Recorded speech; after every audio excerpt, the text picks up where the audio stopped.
கர்த்தரும் இரட்சகருமாகிய இயேசு கிறிஸ்துவின் நாமத்தினாலே யாவருக்கும் வாழ்த்துக்களை தெரிவித்துக் கொள்கிறேன். முன்னாள் அமெரிக்க ஜனாதிபதியாகிய ஜார்ஜ் டபிள்யூ புஷ் என்பவரை அரசியல் ரீதியாக அநேகர் கிண்டல் அடிப்பார்கள். அவர் கொடுத்த வாக்கு ஒன்றையுமே நிறைவேற்றாதவர், மகா பொய்யர். அவரை நம்பி எந்த ஒப்பந்தமும் செய்வது வீணானது. ஏனென்றால் அந்த ஒப்பந்தத்தில் அவர் உண்மையாக இருக்க போவதில்லை. இப்படியெல்லாம் பல குற்றச்சாட்டுக்களை அரசியல் ரீதியாக அவர் மீது சொல்வார்கள்.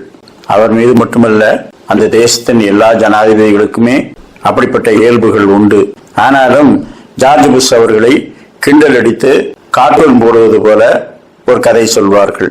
அவர் ஒரு விமான நிலையத்திலே பெண்மையான தாடியும் நீண்ட அங்கியும், கையிலே ஒரு மேய்ப்பனுக்குரிய கோலும் கைகளிலே கற்பலகைகளும் வைத்துக்கொண்டு நின்ற ஒரு மனிதனை பார்த்தாராம். அவரை பார்த்த மாத்திரத்திலே இது மோசே மாதிரி தெரிகிறதே, எனவே அவரிடத்திலே போய் அவர் யார் என்று விசாரிப்போம் என்று புஷ் அவரை அணுகி, நீங்கள் தான் மோசேயா என்று கேட்டாராம். உடனே அவர் முகத்தை திருப்பிக் கொண்டு வேறு பக்கம் பார்த்து கொண்டாராம். இவர் மீண்டும் நீங்கள் தான் மோசேயா என்று கேட்டேன் என்று பலமாக சொன்ன உடனே அவர் மீண்டும் வேறு பக்கம் திருப்பிக் கொண்டாராம். என்னது, ஒரு அமெரிக்க ஜனாதிபதி கேட்கும் போது இவ்வளவு துணிகரமாக உதாசீனம் செய்துவிட்டு வேறு பக்கம் பார்க்கிறாரா? எனவே மிஸ்டர், நீங்கள் தான் மோசேயா, அமெரிக்க ஜனாதிபதி கேட்கிறேன் என்று அவர் சத்தம் போட்டாராம். உடனே அவர் திரும்பி பார்த்து, ஆம், நான் தான் மோசே என்று சொன்னாராம். முதலிலே 2 முறை கேட்கும் போது நீங்கள் பதிலே சொல்லாமல் வேறு பக்கம் பார்த்து கொண்டீர்கள், அது ஏன் என்று கேட்டாராம்.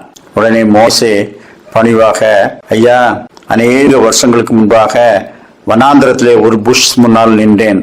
புஷ் என்றால் முட்செடி நிறைந்த புதர். அந்த புஷ்ஷுக்கு முன்னால நான் நின்று பேசினதுனால அதை தொடர்ந்து 40 வருஷங்கள் படாத பாடுபட வேண்டியதாயிற்று.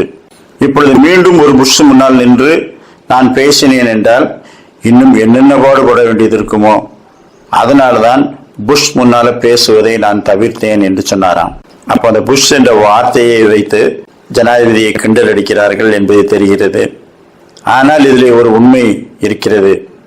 இன்றைக்கு தேசத்தை ஆளுபவர்கள், நாடுகளை ஆளுபவர்கள் உண்மையற்றவர்களாக, போடுகிற ஒப்பந்தங்களை மீறுகிறவர்களாக, நம்மை யார் கேட்பது என்ற துணிகரத்துடன் செயல்படுகிறவர்களாக இருக்கிறார்கள். நாட்டின் தலைவர்கள் மட்டுமல்ல, ஊழியங்கள், நிறுவனங்கள், முக்கியமான பொறுப்புகள் ஆகியவற்றை வகிப்பவர்களும் நம்மை யார் கேட்பது என்று துணிகரமாக பொய் சொல்லுகிறவர்களாக, கடவுளுக்கு பயப்படாதவர்களாக இருக்கிறார்கள். அதனால் அப்படிப்பட்டவர்கள் தங்களை குறித்து கடவுளுக்கு கணக்கு ஒப்புவிக்க வேண்டும். அப்படிப்பட்ட நிலைமை மாற வேண்டும் என்று நாம் அவர்களுக்காக ஜெபிக்க வேண்டும். தேசங்களின் துன்பங்களுக்கு என்ன காரணம்? ஒரு தேசம் மற்றொரு தேசத்தை அடக்கி ஆண்டு அங்கிருந்து நன்மைகளை பெற்றுக்கொண்டு அவர்களை ஒடுக்க வேண்டும் என்ற வெறி இன்னும் அநேக தேச தலைவர்களிடத்தில் இருக்கிறது. அப்படிப்பட்டவைகள் மாற வேண்டும் என்று நாம் ஜெபிக்க வேண்டும். 1 கொரிந்தியர் 4:2 மேலும் உக்ரானக்காரன் உண்மை உள்ளவன் என்று காணப்படுவது அவசியமாம். லூக்கா 16:10 கொஞ்சத்திலே உண்மை உள்ளவன் அநேகத்திலும் உண்மை உள்ளவனாய் இருக்கிறான், கொஞ்சத்திலே அநீதி உள்ளவன் அநேகத்திலும் அநீதி உள்ளவனாய் இருக்கிறான்.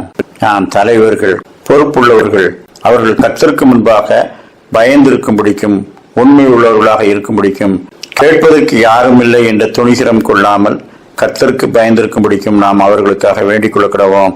கர்த்தர் தாமே அப்படிப்பட்ட நல்ல சிந்தனைகளை இந்த நாளிலும் நமக்கு தந்தருள்வாராக. ஆமீன்.